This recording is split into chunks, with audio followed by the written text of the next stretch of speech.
할렐루야. 하나님이 함께 하시는 은혜와 평강이 여러분 가운데 충만하기를 기원합니다.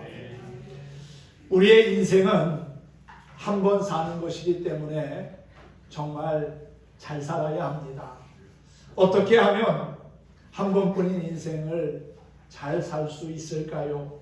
그것은 전능하신 하나님을 믿고 구원받은 천국 백성으로 선을 행하며 사는 것입니다. 그리고 하나님이 내게 주신 은혜와 복을 나누며 사는 겁니다. 가진 것 없고 또 많이 배우지 못했을지라도 하나님의 말씀을 따라 살아가다 보면은 주변 사람들에게 선한 영향력을 끼칠 수 있고 또한 하늘의 복을 나누어 주는 사람이 될 수 있다고 믿습니다. 우리 모두가 그렇게 살아가기를 소망합니다. 오늘은 창세기 18장에 있는 말씀을 가지고 복의 근원이 된 사람이라는 주제로 함께 말씀을 나누려고 합니다. 늘 주머니 속에 손을 넣고 다니는 의사가 있었습니다. 강의를 할 때나 길을 걸어갈 때나 또 환자를 진찰할 때 그는 늘 호주머니에 손을 넣고 다녔는데 그가 겨울이면 따뜻한 손난로를 주머니에 넣어 만지작거리며 손을 데피곤 했습니다. 어느 날 한 학생이 선생님은 왜 늘 그렇게 주머니에 손을 넣고 다닙니까? 하고 물었더니 의사는 웃음 띤 얼굴로 이렇게 대답했습니다. 나의 환자들은 대부분 암 환자들입니다. 몸도 마음도 어찌 보면 추위를 많이 타지요. 따뜻한 의사의 손은 그들의 마음을 따뜻하게 하지 않을까 하는 생각에 늘 손을 호주머니에 넣고 다닙니다. 라고 대답을 했다는 거예요. 아픈 환자를 배려하는 의사의 사랑이 참 따뜻하게 다가옵니다. 구원받은 우리 그리스도인들의 삶도 이와 같아야 하지 않을까요? 몸도 마음도 차가운 누군가를 위해서 따뜻한 사랑의 손, 구원의 손을 준비할 수 있으면 좋겠습니다. 비록 큰 것은 아닐지라도 누군가에게 기쁨과 그리고 희망을 줄 수 있다면 좋은 사람 아니겠습니까? 나만 잘 먹고 잘 살면 된다고 생각하는 이기적인 세상에서 하나님이 주신 은혜와 복을 나누는 사람이 되면 좋겠습니다. 오늘은 우리에게 믿음의 조상으로 잘 알려진 사람 그리고 복의 근원이 된 아브라함의 이야기를 하려고 합니다. 그는 우상과 죄악의 도시인 갈대아 우르를 떠나기 전까지는 사실 하나님을 잘 알지 못했던 사람입니다. 오히려 하나님이 싫어하시는 우상을 만들고 매매하는 직업을 가진 자였습니다. 그런 그를 어느 날 하나님께서 찾아오셨어요. 그리고 고향과 친척, 아버지의 집을 떠나서 하나님이 지시하시는 땅으로 가라고 말씀합니다. 창세기 12장에 보면은 아브라함의 부름받는 모습, 또 하나님께서 그를 택하셔서 복을 주시겠다고 약속하는 내용이 나옵니다. 하나님은 아브라함에게 내가 너로 큰 민족을 이루고 내게 복을 주어서 내 이름이 창대하게 하리니 너는 복이 될지라 라고 하셨어요. 뿐만 아니라 아브라함을 축복하는 자에게는 하나님이 복을 내리시고 아브라함을 저주하는 자에게는 하나님께서 저주하시겠다고 말씀하면서 땅의 모든 족속이 아브라함으로 말미암아 복을 얻게 될 거라고 했습니다. 다시 말하면 아브라함을 복의 근원이 되게 하신다는 거지요. 그러자 아브라함은 묻지도 따지지도 않고 하나님의 말씀을 따라갔다고 했습니다. 하나님이 하신 약속의 말씀을 믿은 겁니다. 믿지 않았다면 어떻게 일생을 살아왔고 정들었던 고향과 친척 그리고 아버지의 집을 떠날 수 있겠습니까? 믿음의 출발점은 하나님의 역사가 시작되는 곳이기도 합니다. 내 생각과 경험을 뛰어넘어 하나님의 말씀에 순종하면, 그 말씀대로 행하면 그때부터 하나님의 인도하심과 도우심을 입게 된다는 사실입니다. 복의 근원이 되기 위해서는 무엇보다도 만복의 근원이 되시는 하나님을 신뢰하고 의지해야 합니다. 왜냐하면 모든 복의 출발은 하나님으로부터 시작되기 때문이지요. 그래서 우리가 이렇게 찬송하지 않습니까? 만복의 근원 하나님, 온 백성 찬송 드리고, 저 천사여 찬송하세. 찬송 성부 성자 성령. 그렇습니다. 하나님만이 우리에게 복을 주시는 전능하신 분이기 때문에 그분만을 섬기며 예배해야 하는 것입니다. 하나님을 믿음으로 구원받고 복을 나누고 전달하는 축복의 통로가 되었으면 합니다. 복의 사람이 되면 어떨까요? 첫째는 행복합니다. 전능하신 하나님이 함께 하시며 세상이 줄 수 없는 복을 주시는데 얼마나 기쁘고 행복하겠습니까? 하나님은 우리가 세상을 살아가는 동안에 꿈과 비전 그리고 하늘의 소망을 품게 하시고 그것을 아름답게 이룰 수 있도록 끊임없이 도와주시는 분입니다. 창세기에 보면은 요셉의 이야기가 나오지요. 17살의 소년 요셉에게 하나님은 꿈을 주시고 그 꿈이 이루어지는 과정을 물끄러미 바라보시며 선한 역사를 이루신 그 하나님은 지금도 변함없이 우리에게 꿈을 품게 하시고 그 꿈을 통해서 큰 기쁨과 행복을 누리게 하십니다. 의사가 되었지만 꿈이 없는 사람보다는 아직 의사가 되지 않은 상황에서 꿈을 갖고 사는 사람이 더 행복하다는 말이 있습니다.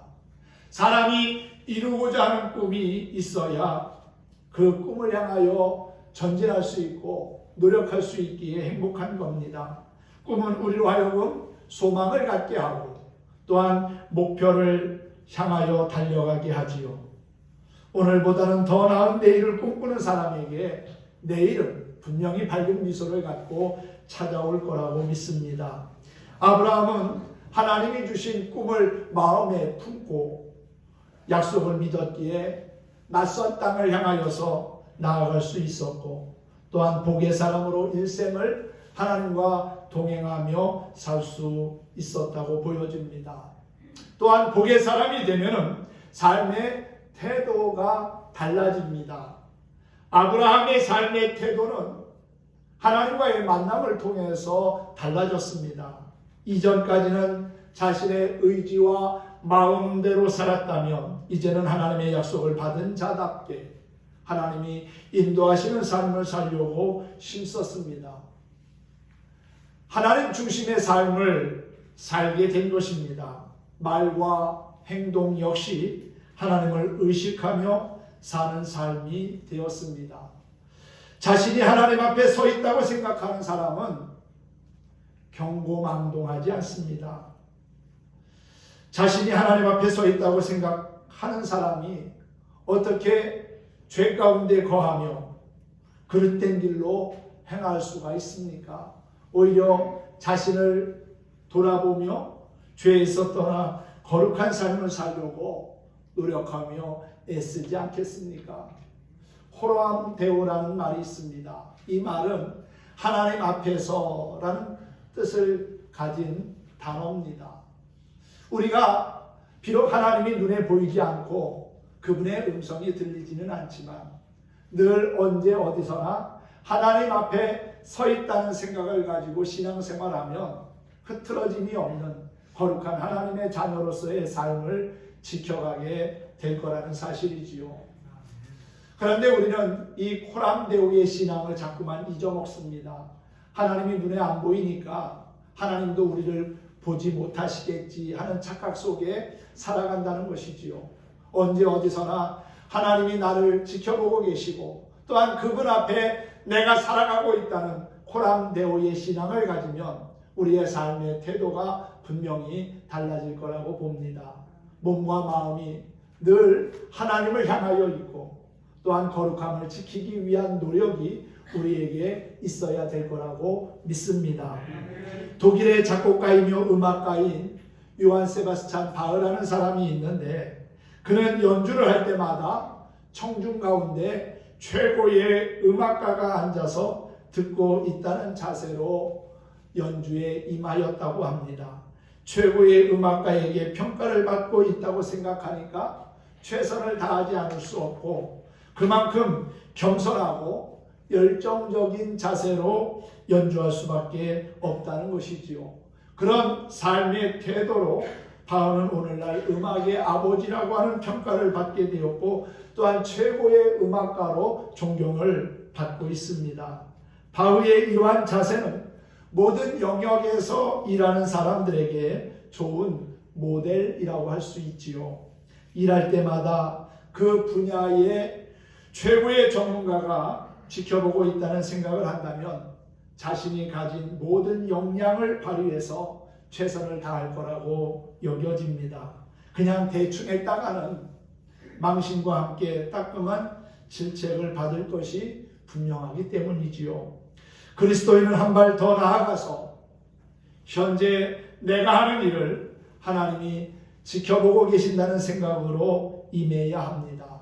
이런 자세야말로 모든 일을 죽게 하듯 하라는 성경의 말씀을 온전히 실천하는 모습이라고 믿습니다. 하버드 대학의 지도자 연구센터에서 미국의 최고 경영자들과 그리고 성공했다는 사람 500명을 대상으로 연구하여 그 조사한 바를 발표했는데 세 가지의 공통점을 찾아냈다고 합니다. 첫째는 남들보다 큰 일을 하겠다는 큰 비전을 가졌다는 겁니다. 둘째는 끈기와 인내를 가졌다는 것이고요. 세 번째는 하나님을 믿는 신앙의 사람들이었다는 거지요. 올바른 신앙을 가진 사람들이 분명한 목표를 가지고 인내하면 성실하게 살면 결국은 성공적인 삶의 주인공이 될 수 있다는 겁니다. 삶의 주파수를 하나님께 맞추고 살면 그분이 주시는 복을 누리고 또한 나누며 사는 사람이 될 거라고 확신합니다. 하나님이 함께 하심을 믿고 순종하는 사람이 결국은 꿈을 이루게 됩니다. 하나님의 약속이 현실이 됨을 보게 된다는 것이지요. 하나님은 약속만 하시고 뒷짐지고 계시는 분이 아닙니다. 그 약속한 말을 이루기 위해서 끊임없이 일하며 역사하시는 분이에요.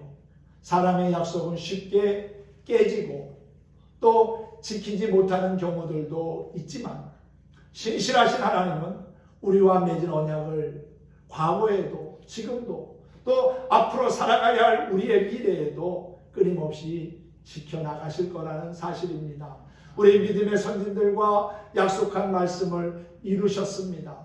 그리고 지금도 살아가고 있는 우리에게 성경 말씀을 통해서 약속을 끊임없이 주고 계시고 또한 그 약속을 이루고 계시다는 거예요. 그래서 우리는 하나님을 향하여 신실하신 하나님, 약속한 말을 이루시는 참 좋으신 하나님이라고 고백하며 살고 있는 거지요. 꿈 같은 소리를 하는 사람들이 결국은 꿈 같은 일을 해냅니다. 꿈이 없는 사람은 아무것도 못합니다. 시도조차 하지 않는데 어떻게 잘 되고 성공적인 삶을 살 수가 있겠습니까? 하나님의 약속을 믿은 사람들마다 꿈을 이루고 예비된 축복의 주인공이 되었습니다. 오늘 본문에서 소개하고 있는 아브라함이 바로 그 대표적인 인물입니다. 눈에 보이는 것 없고 손에 쥐어지는 것 없지만 믿음으로 한 걸음 한 걸음씩 나아갔더니 하나님께서 그 길을 형통하게 하시고 친히 인도하신 것 아닙니까? 그래서 우리가 이렇게 찬송하잖아요. 이 눈에 아무 증거 아니 배여도 믿음만을 가지고 선을 걸으며 이 귀에 아무 소리 아니 들려도 하나님의 약속 위에 서리라. 걸어가세 믿음 위에 서서 나가세 의심 버리고 걸어가세 믿음 위에 서서 눈과 귀에 아무 증거 없어도. 아멘. 그렇습니다. 눈에 보이는 것 없고 귀에 들리는 것 없다 할지라도 하나님을 의심하지 않고 하나님에 대한 믿음을 가지고 한 걸음 한 걸음 나아가다 보면 하나님이 주신 꿈이 내 삶의 현실이 되고 또한 그 꿈이 내 삶의 좋은 열매가 되어 내 앞에 있는 것을 확인하게 될 거라고 믿습니다. 의심하지 말고 믿음으로 나아가면 반드시 하나님의 선한 열매를 보게 하시고 삶의 기쁨이 넘치는 복의 사람으로 인도해 주실 줄 믿습니다. 가장 좋은 꿈과 비전은 하나님으로부터 온다는 사실을 기억했으면 좋겠습니다. 오늘 본문을 보면은 하나님께서 아브라함에게 이렇게 말씀합니다. 17절 말씀이지요. 여호와께서 이르시되 내가 하려는 것을 아브라함에게 숨기겠느냐? 아브라함은 강대한 나라가 되고 천하 만민은 그로 말미암아 복을 받게 될 것이 아니냐 그랬어요.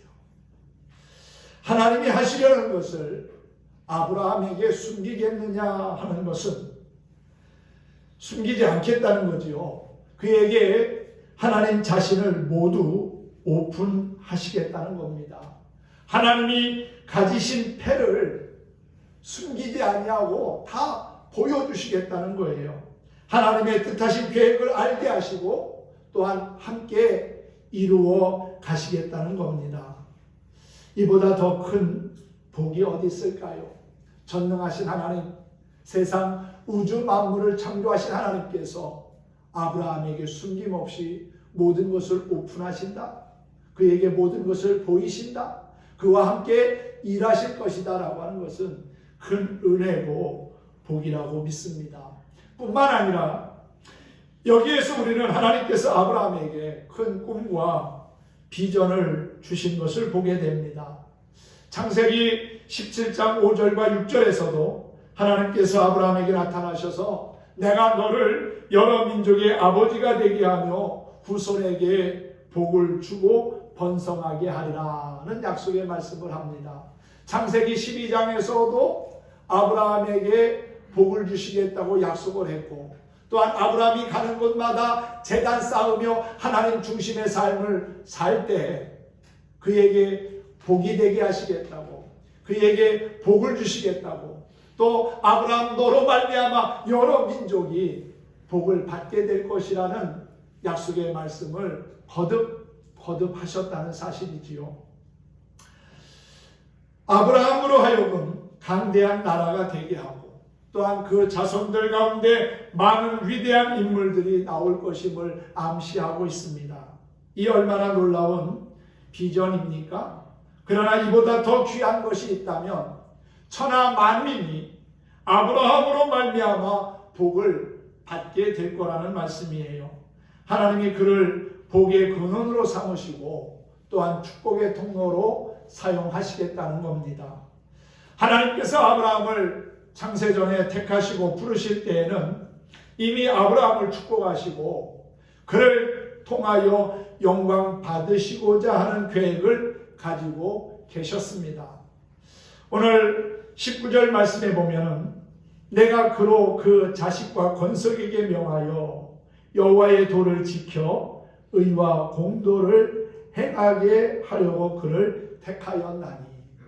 아브라함을 택하신 이유가 여기 나와 있잖아요. 하나님의 말씀을 지켜 행함으로 의와 옳은 길을, 공도를 행하게 하기 위해서 아브라함을 이미 택하셨다는 겁니다.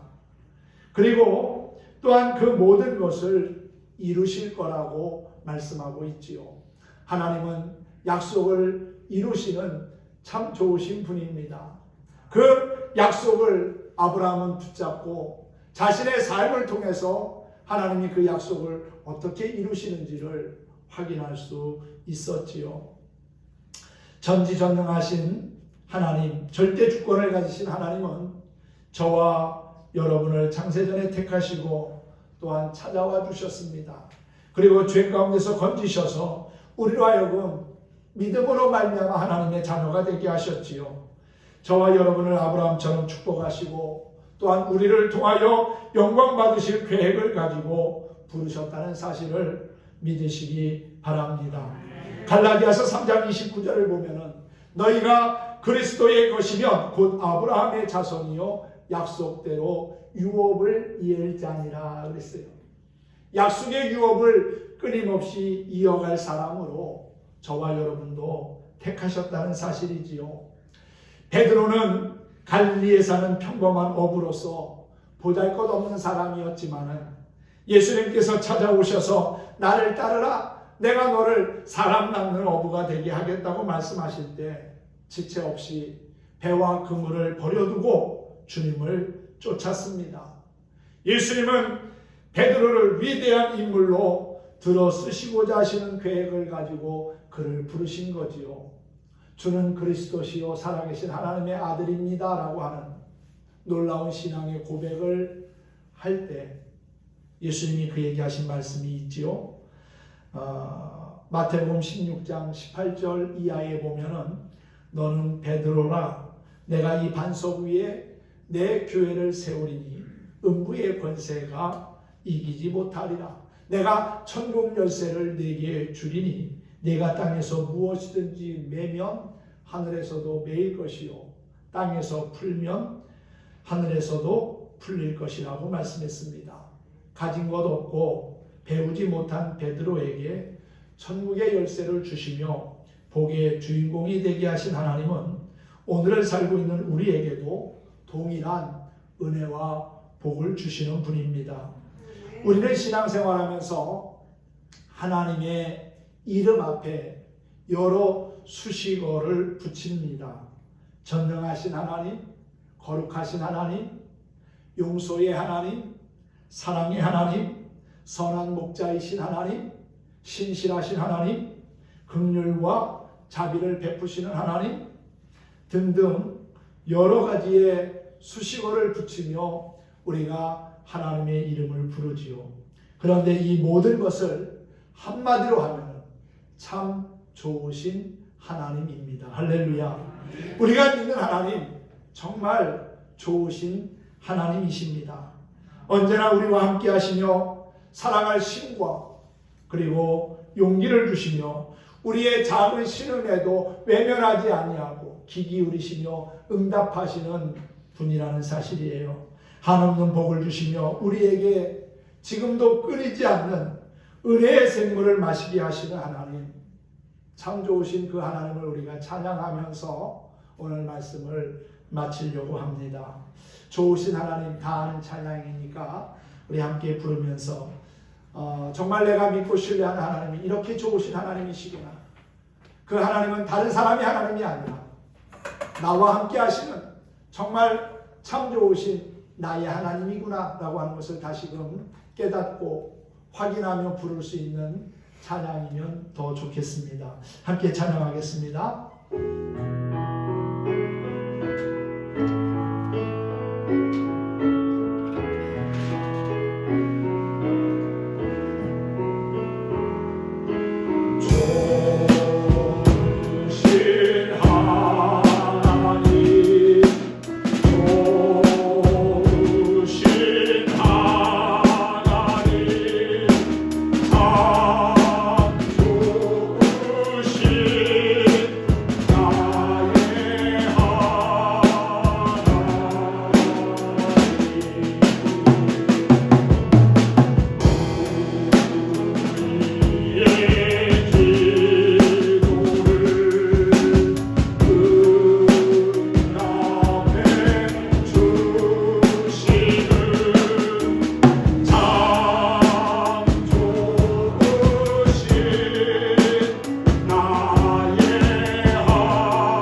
하나님은 참 좋으신 나의 하나님이십니다.